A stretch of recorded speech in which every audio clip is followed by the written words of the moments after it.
Hello students, in today's lecture we will learn moving charges and magnetism theory. Disclaimer: the images used in our slide deck are for educational purposes only. We respect the intellectual property rights of the original creators and owners of these images. If you are the owner of any of the images used in this deck and have any concerns or issues, please contact us at sathi@iitk.ac.in and we shall remove the images. So, in today's lecture, we will learn first is concept of magnetic field, then Biot-Savart law and its application. Third, we will learn magnetic field due to circular current loop. Fourth, we will learn Ampere's circuital law. Fifth, we will learn applications of Ampere's law.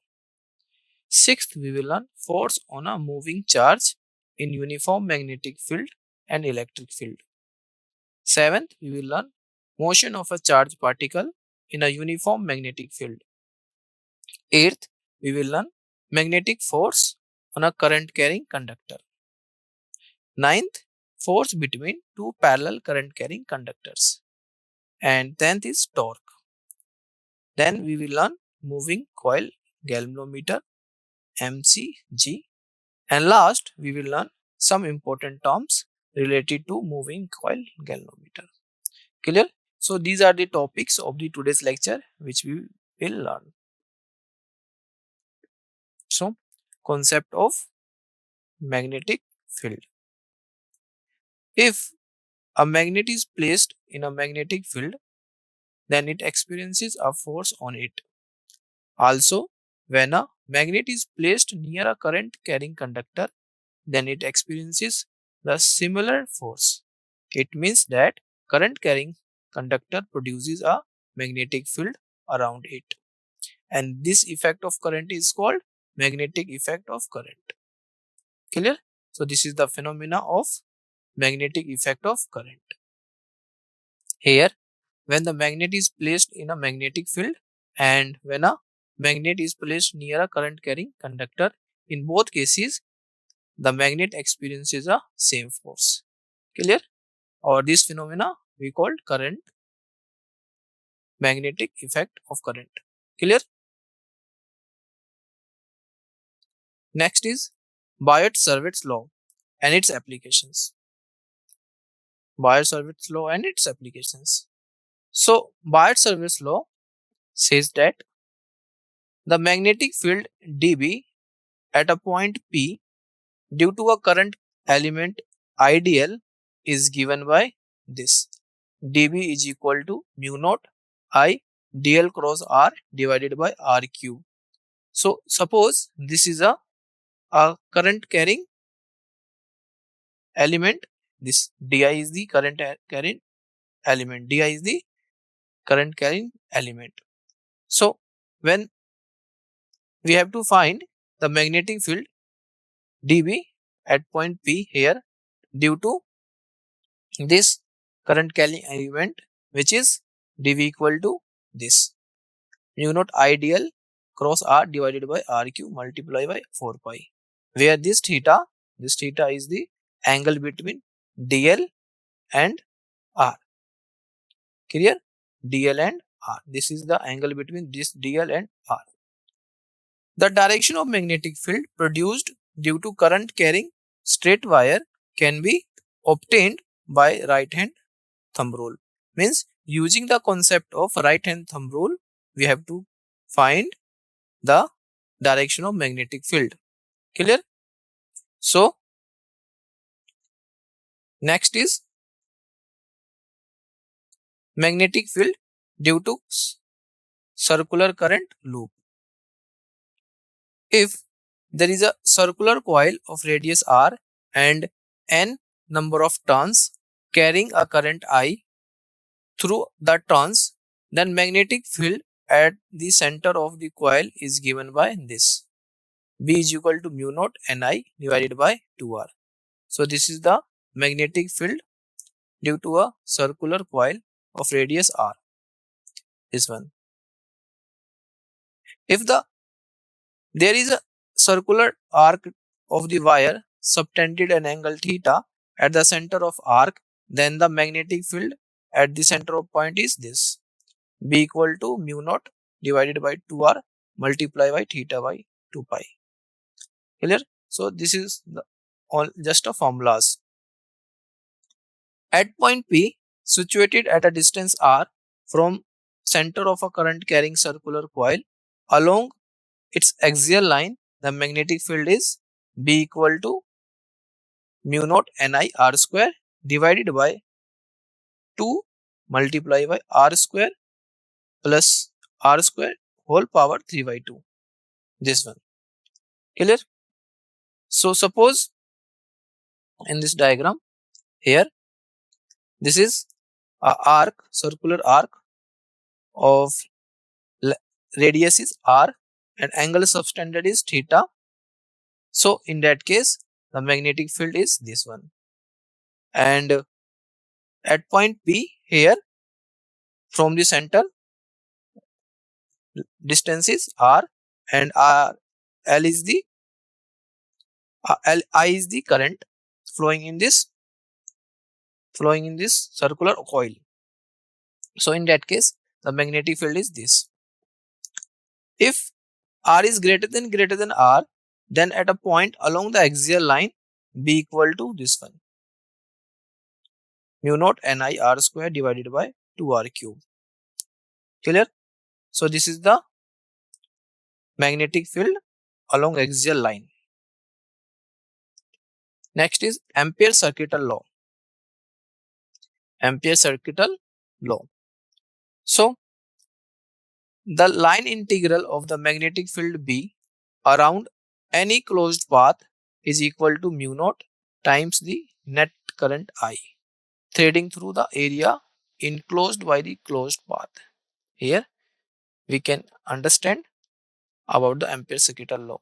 Means the magnetic field B, this one, magnetic field B around a closed path, this is a closed path, is equal to mu naught times the net current. Net current is I threading through a area closed by enclosed path, this one.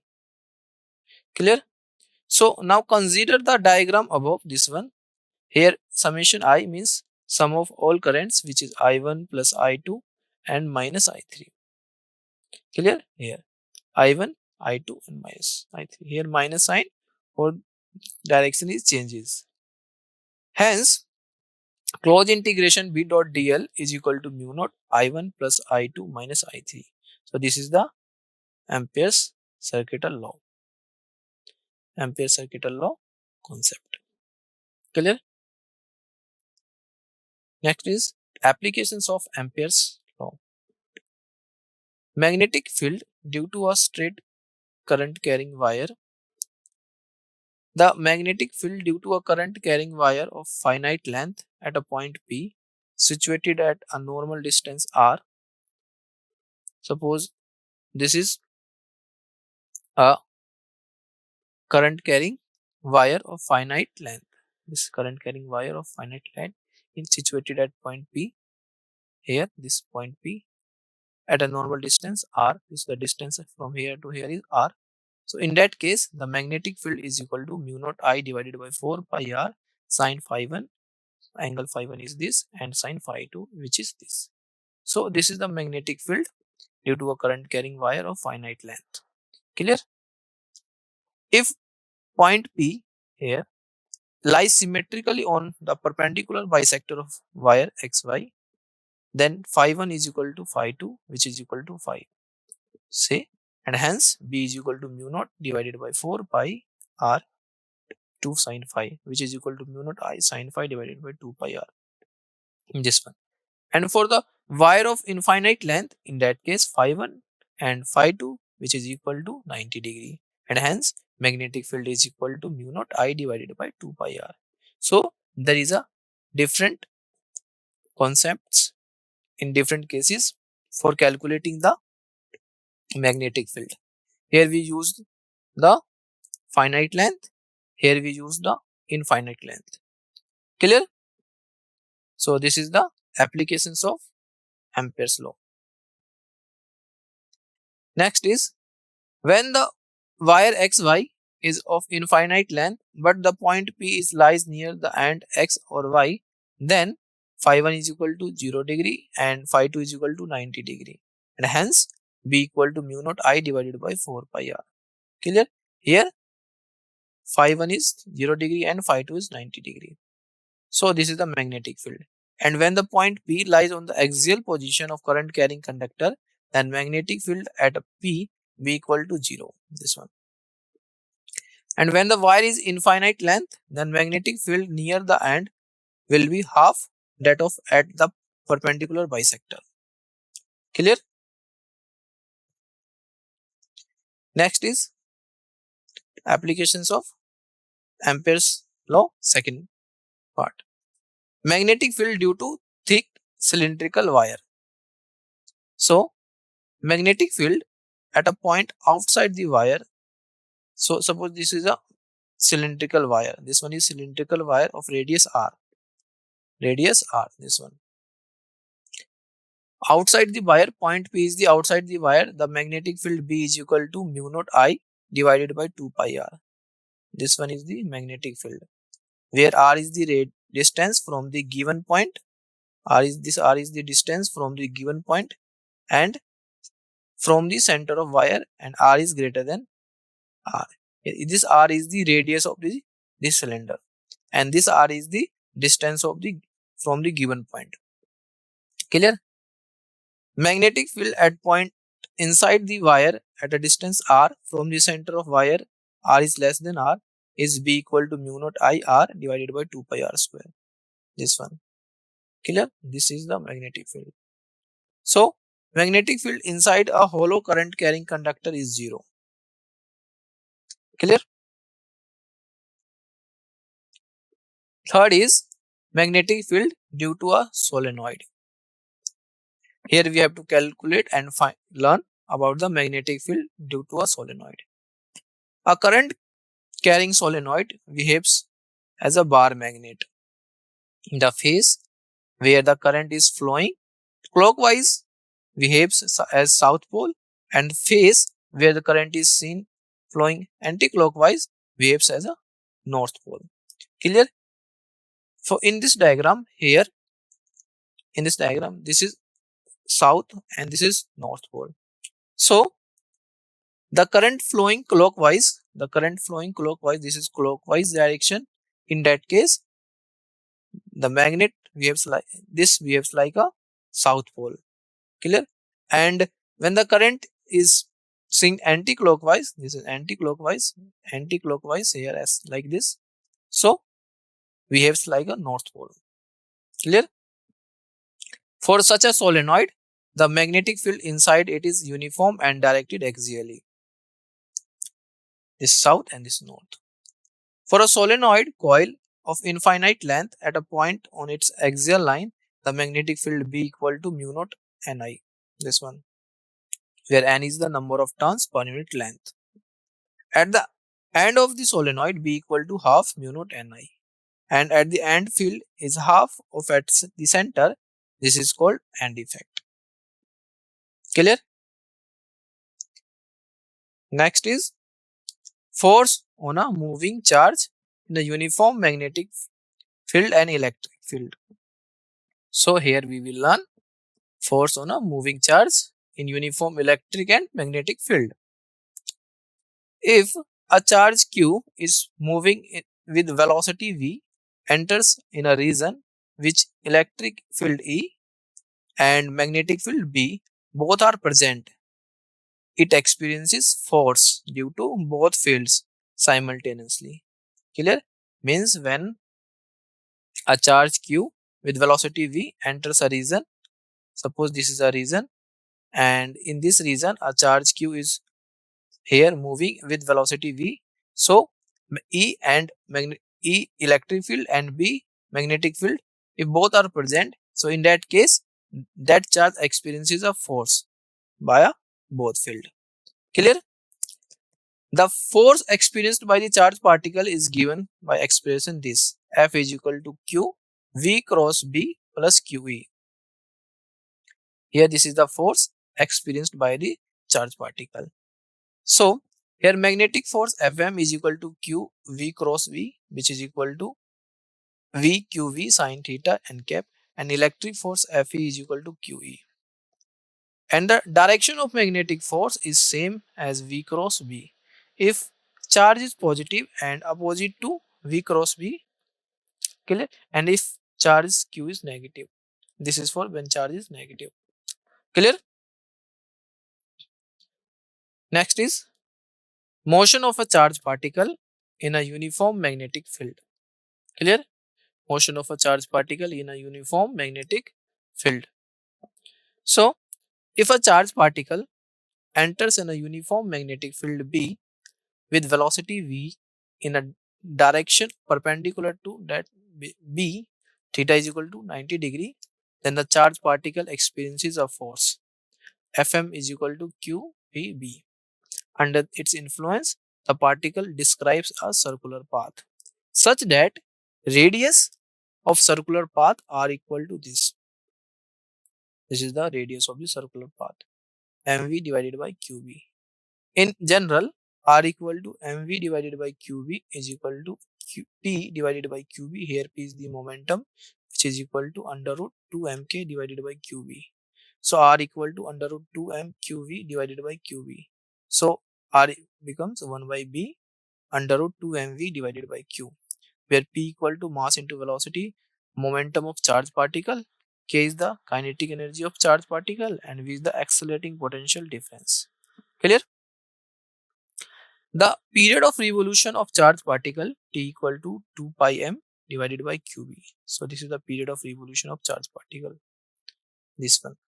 The frequency of revolution v equal to qb divided by 2 pi m, and angular frequency omega is equal to qb divided by m. So here this is the period of revolution, this is frequency of revolution, this one, and this is the angular frequency.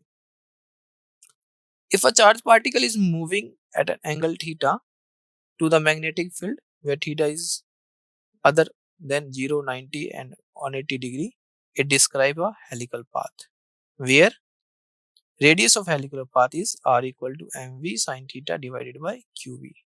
So this is the radius of helical path. Next is motion of charged particle in a uniform magnetic field. So revolution period is t equal to 2 pi m divided by qv. This is the revolution period, and frequency is equal to qb divided by 2 pi m. Pitch is the linear distance traveled during one complete revolution of helical path is p equal to v cos theta t, which is equal to 2 pi m v cos theta divided by qv. If the direction of v is parallel or anti-parallel to b, theta equal to 0 degree or 180 degree. Clear? Because of the direction of v is parallel and anti-parallel. When parallel, the same angle 0 degree, and anti-parallel, theta is 180 degree. In case of anti-parallel and in case of parallel, theta is 0 degree. And therefore f equal to 0, and the trajectory of particle is straight line. If the velocity of charged particle is non-perpendicular, not perpendicular to the field, we will break the velocity in parallel and perpendicular components. So r equal to m v perpendicular divided by qb, and pitch p equal to v perpendicular t. Clear? Next is magnetic force on a current carrying conductor. If a current carrying conductor is placed in a magnetic field B, then a small current element ideal experiences a force given by dFm is equal to ideal cross V. This one. The total force experienced by the whole current carrying conductor will be Fm equal to integral dFm is equal to integral I dl cross B. So this is the total force experienced by whole current carrying conductor. Clear? And the direction of force can also be determined by applying Fleming's left hand rule or right hand. thumb rule. Clear? Next is force between two parallel current carrying conductors. Two parallel current carrying conductors exert magnetic force on one another. Magnetic force experienced by a length L of any one conductor due to the other current carrying conductor is F equal to mu naught I1 I2 multiplied by L divided by 2 pi R. So this is the force, magnetic force experienced by a length of any conductor due to current carrying conductor. This one. Clear? And force per unit length F by L is equal to F naught, which is equal to mu naught I1 I2 divided by 2 pi R. If the conductors carrying current in same direction, then force between them will be attractive. And if the conductor carries current in opposite direction, then force will be repulsive. Clear? So when the conductor carries current same direction, force is attractive, and opposite of this is when force is will be repulsive. Clear? So this is the current parallel current carrying conductor. This is first and second. A current flowing in conductor 1 is I1 and current flowing in conductor second is I2. So the force on conductor second due to first is F12 and the force on conductor first due to first is F21. Clear? Next is torque. Torque. When a current carrying loop placed in a uniform magnetic field, it experiences torque. So tau equal to NIAB sin theta, where NIAB is defined as the magnitude of the dipole moment of the coil. So tau equal to MV sin theta. This one. So in vector form, tau equal to M cross V. If a current carrying loop of any shape behaves as a magnetic dipole whose magnetic moment is given by M equal to IA. This is the magnetic moment. And if the current carrying coil having N turns, then magnetic moment M of the dipole will be M equal to NIA. So magnetic moment of current carrying coil in a vector and its direction is given by right hand thumb rule. Next is moving coil galvanometer. MCG is used to detect the current up to nanoampere. It can also be converted to ampere and voltmeter by using suitable resistance in parallel and series respectively. The deflecting torque of MCG, tau deflecting is equal to NBIA. This one. A restoring force or restoring torque is set up in the suspension fiber of torsional constant K if alpha is the angle of deflection and restoring torque is tau restoring is equal to K alpha. So tau restoring is equal to tau deflection, which is after calculating K alpha is equal to NBIA. So alpha equal to NBA divided by K multiplied by I. So alpha equal to Ki, where K equal to NBA divided by K is galvanometer constant. Clear? Next is some important terms related to moving coil galvanometer. So some important concepts related to moving coil galvanometer is the current sensitivity, voltage sensitivity, and some of conversions used in galvanometer are given below. First is conversion of galvanometer into ammeter. For conversion of galvanometer to into meter, we have an ammeter is made by connecting a low resistance S in parallel with a pivoted type moving coil galvanometer. GS is known as shunt. This one.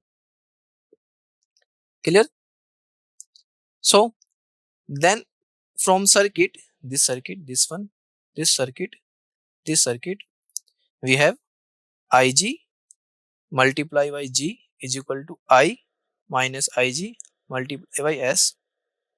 So solving this simple mathematical terms, you will be get S is equal to Ig divided by I minus Ig multiply by G. So when S is less than G, only a small fraction of current goes through a galvanometer. Clear? Next is conversion of galvanometer into voltmeter. So a voltmeter is made by connecting a resistor of high resistance R in series with a pivoted type moving coil galvanometer G. From this circuit, this one, Ig is equal to V divided by G plus R, which is equal to R equal to V divided by Ig minus G. So solving this circuit, you will be get Ig equal to this V divided by G plus R, and this is converted into R equal to V divided by Ig minus G. Clear? Where R is the resistance, V is the potential difference, and Ig is the current in galvanometer. Clear? Current sensitivity.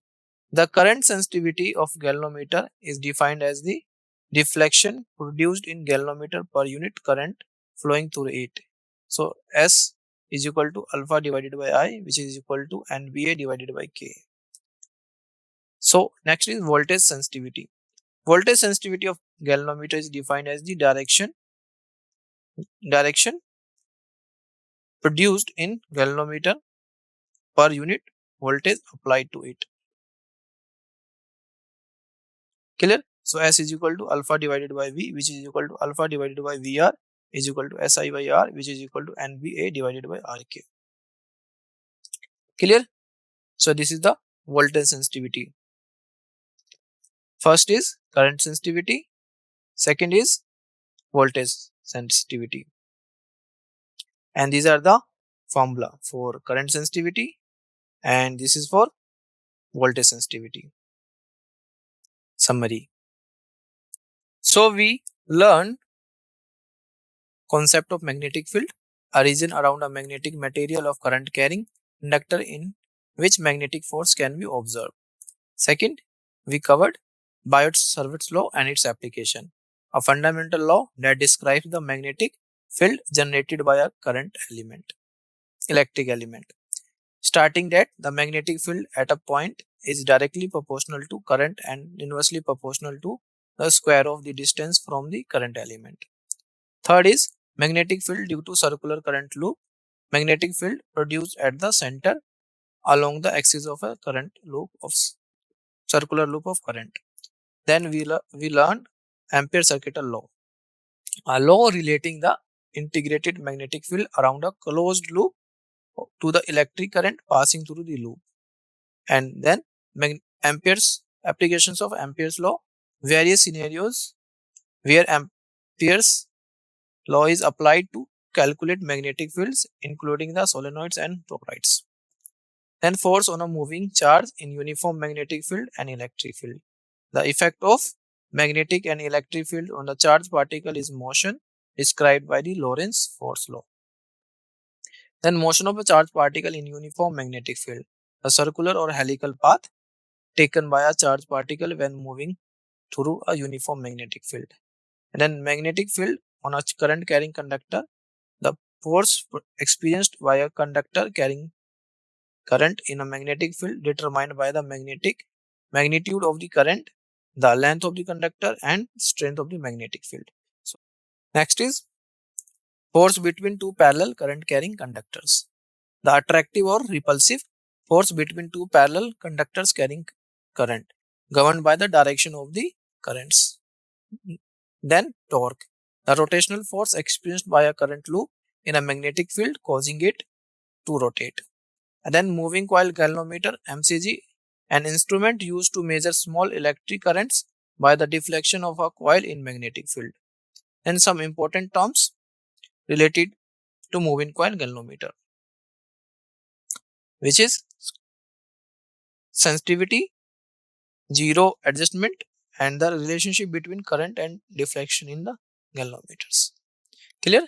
So these are the terms which we learned in the today's lecture. Thank you.